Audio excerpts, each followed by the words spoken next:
lods, kakauwi ko palang galing sa store. Ito may nakita ako na cute. Tingnan nyo lods.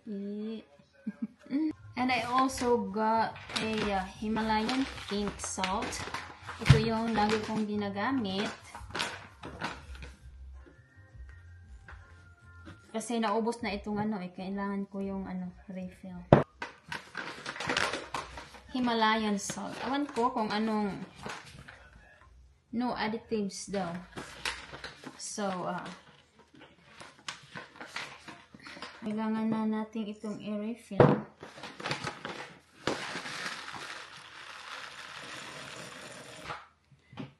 Ay. Noon is siya, hindi siya masyadong pink, hindi siya dark pink. Pero ngayon siya, tingnan niyo. Ito yung luma na binili ko noon at saka ito yung yun. It's more darker yung ngayon. Magawa ako ng spaghetti for my husband for supper kasi nag-request siya ng spaghetti. Kahapon sana kaso lang wala akong spaghetti sauce. So, napunta ako kanina sa store. Bumili din ako ng sauce. Kasi, yun ang request. At saka, nakalimutan ko rin bumili ng garlic bread. So,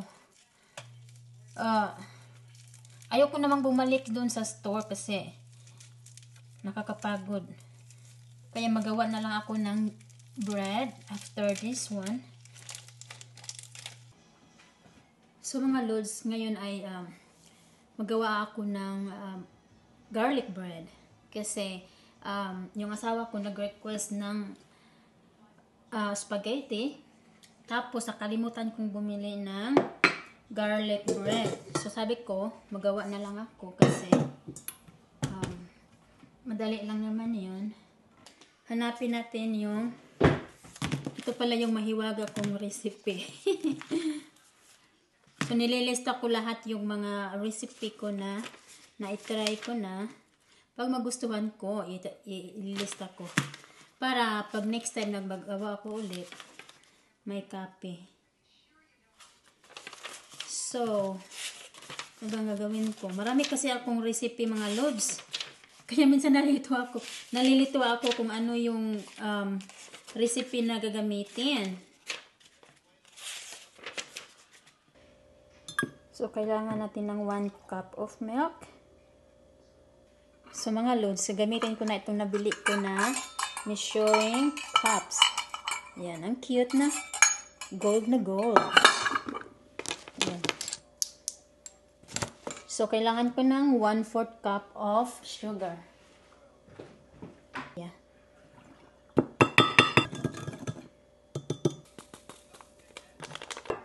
So, hintayin muna natin ng ilang minuto para mag-rise. Tapos, proceed na tayo sa So, kailangan natin ng 3 cups of all-purpose flour or bread flour. So, mga lods, na-inlove talaga ako nitong measuring cup. Ang cute. Ay.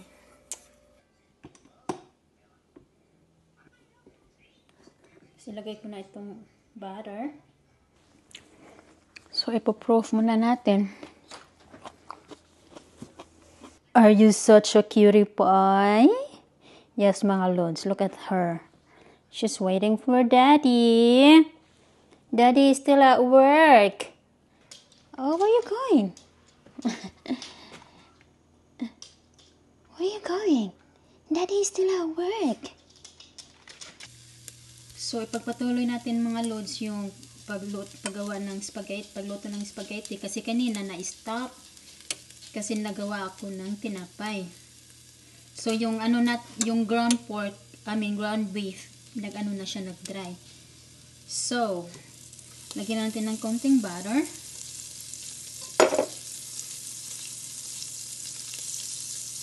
My husband, he loves onion. So, I'm going to put a lot of onions. and a little bit of garlic. So I'm going to add a little bit of beef powder.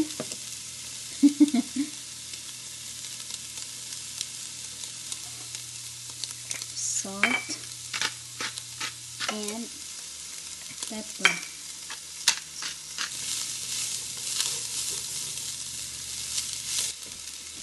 Tapos i-add natin itong spaghetti sauce na binili ko kanina.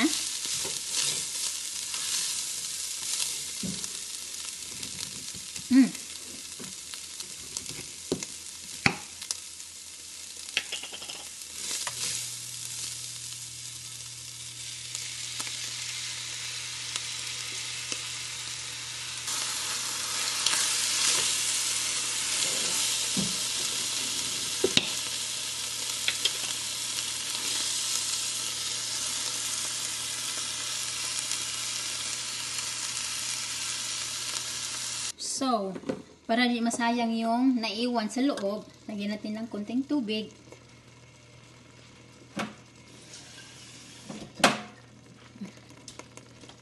And then,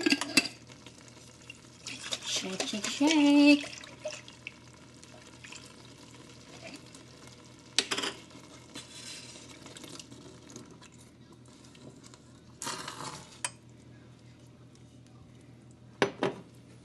Same as the other one. So mga loads, tumubo na. Yan. So kailangan ko itong tapusin kasi malapit na umuwi yung asawa ko. Kasi ito yung ano niya, kainin niya sa hapunan. So kumukulo na yung tubig, ituan na natin yung pasta.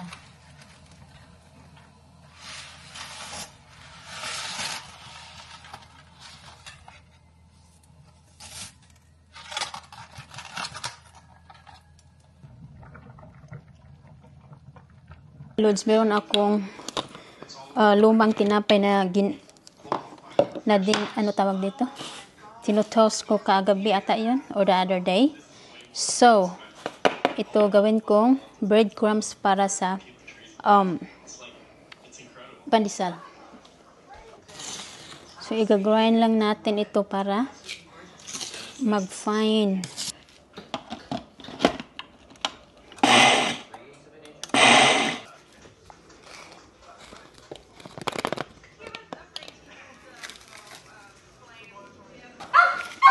Gawad.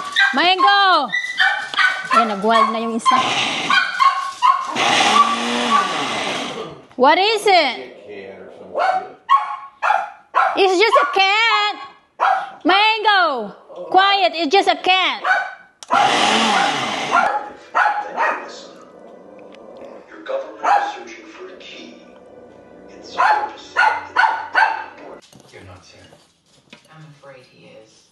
And what do they do exactly? It's just...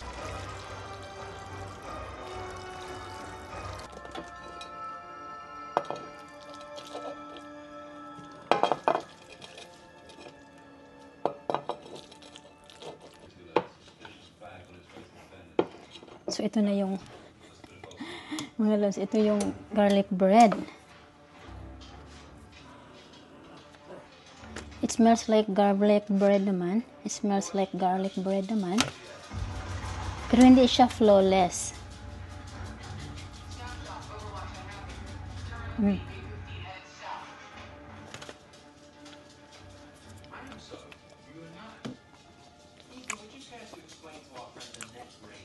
Masarap. Masarap.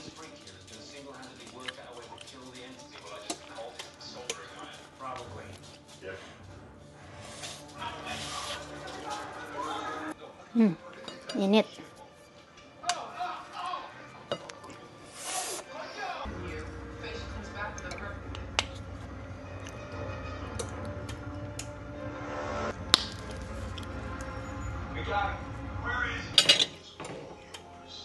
Ito na mga lods. Flight 1031 to Venice. Stop.